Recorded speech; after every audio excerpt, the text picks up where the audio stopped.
little bit of improv work this morning, improvisation, and I want to demonstrate a point to you while I'm at it. So I've bent the living daylights out of the B string from the C note to the D note. And what I want to demonstrate is it should still be in tune.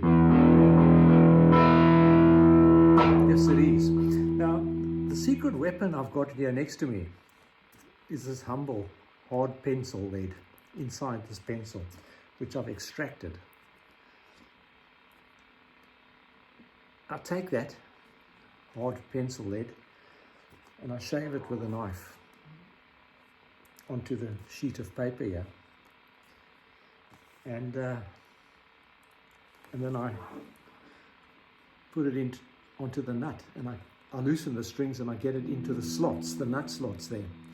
Because, you know, I saw an article about 8 years ago on YouTube, and several articles, and all the guitarists were complaining about their guitars, notably the Gibson standard Les Paul, going out of tune all the time. Now, I can tell you now from experience and watching thousands of videos, not on this topic, but that there's two issues. You've got to have your intonation correct. Now, if you don't know what intonation is, I'll go through it in a moment. But the second solution, which is an eloquent one, which I've just shown you, is using hard pencil lead and lubricating the nut, that nut slots. So those little gaps there are the nut slots.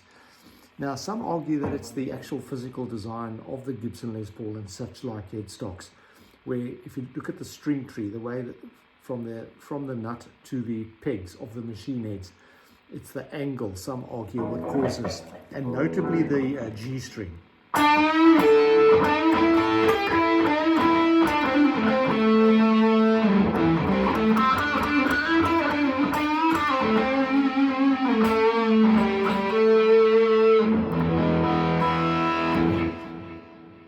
Holding its tune beautifully. So I've just lubricated the nut 10 minutes ago using the hard pencil lead.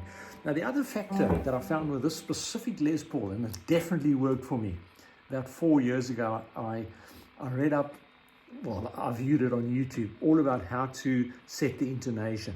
In other words, an open E string must ring true at the 12th fret. And I think you can hear it's ringing true in the next octave. Because, you know, an octave is all based about the string length. As you know, it's the length of the string. And if I halve it, the pitch goes twice as high. Thanks to the Greek philosopher, or mathematician rather, Pythagoras. So the way you adjust the length of the string, so you get, using a guitar tuner, a reliable guitar tuner, you set that note at E.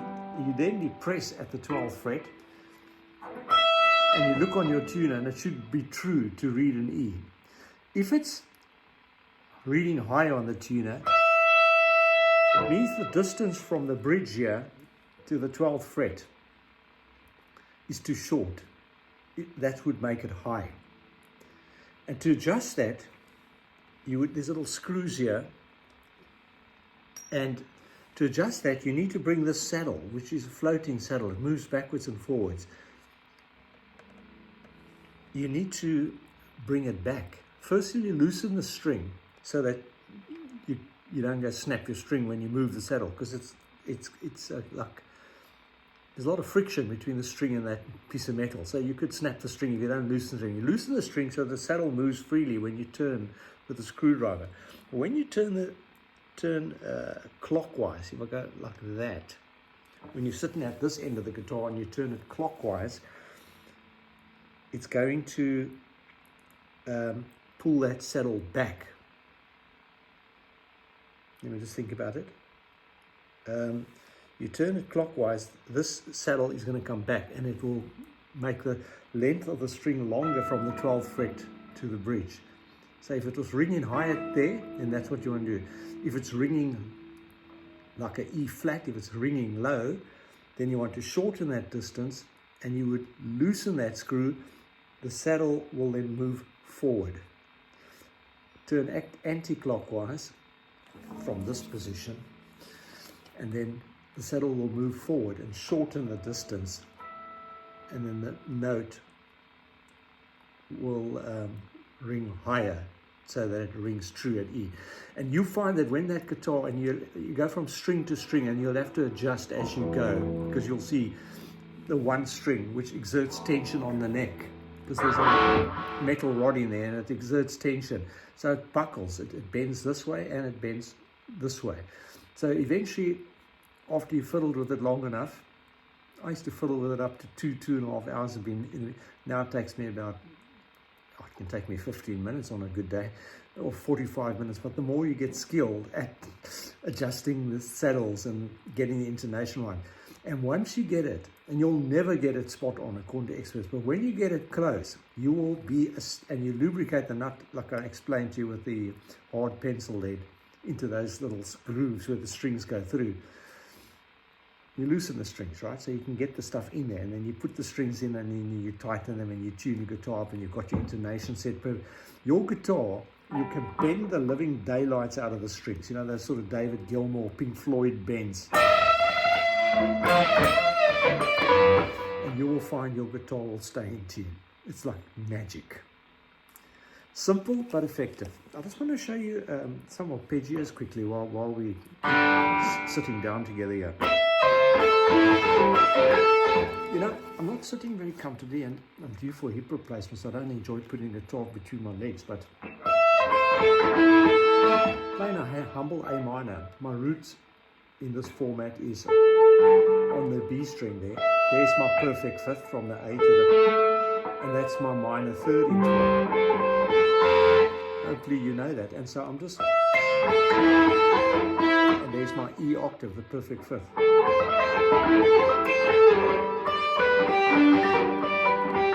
There I'm playing at the 7th fret, a D shape. I was playing a D minor shape there. If you know what I mean, with a fret between. That's an A minor, and that's a G major. Look in that D shape there. And then I'm going to play an F.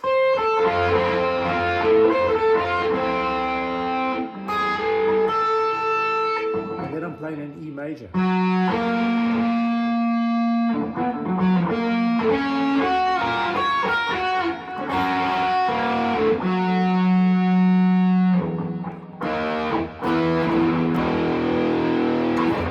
Does that make sense to you guys? Okay, maybe look at it from here. So that's an A major at the 9th fret in a D shape. 5-string version, and doing up and down sweep picking.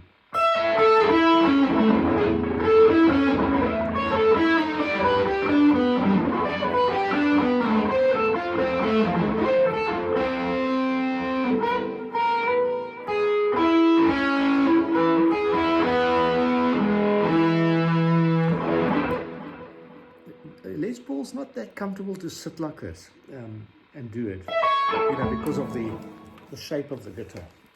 And I don't want to open my my hip joint up, as I explained to you. A Telecaster or Fender Stratocaster would be a good, you know, that sort of shape guitar would be easier to do this.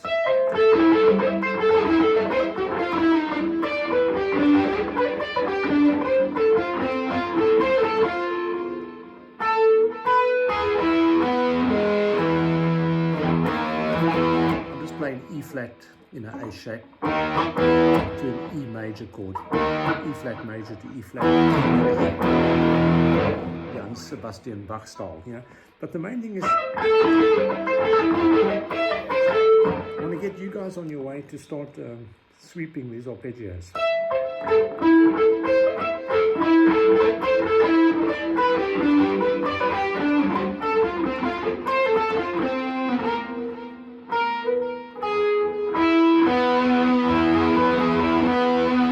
Just to get you on your way.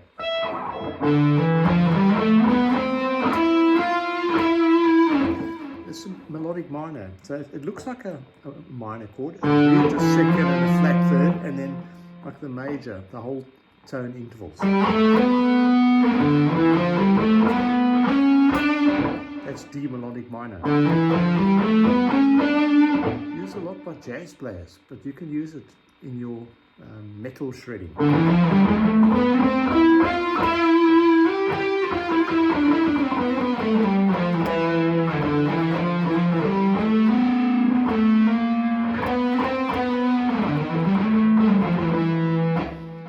Just giving you a few ideas, because I know you like to shred, and you can do whatever you want.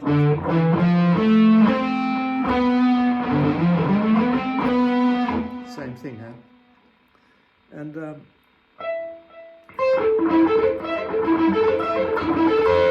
it's just an exercise you can try if this is what you want to do. Look, I'm not an expert, but I'm just showing you that you're probably closer to the stuff than what you think.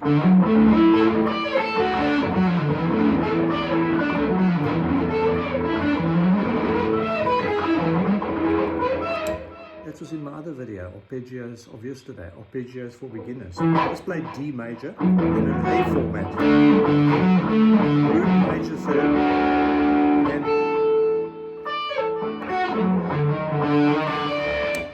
playing the octave D note there at the 10th fret. Major third.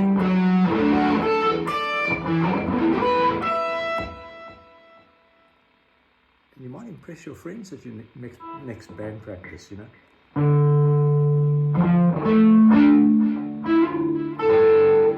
If you look at a D minor arpeggio,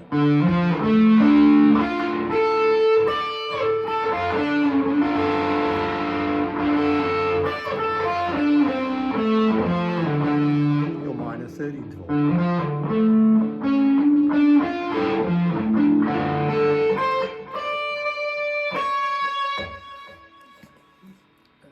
Just to get you going.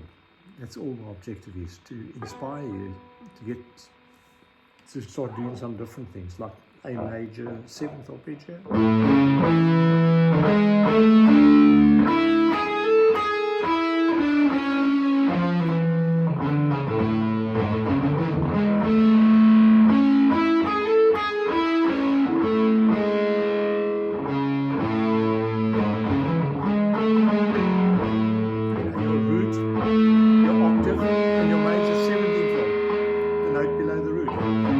Major third, perfect fifth, major seventh.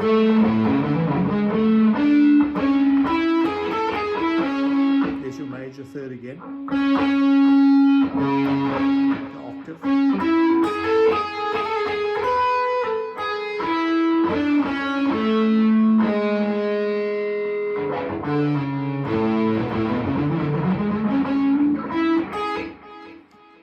Something to work with. I'm not executing it or trying to get fancy here. I'm just trying to give you the mechanics. Good? I hope it helps. Cheers.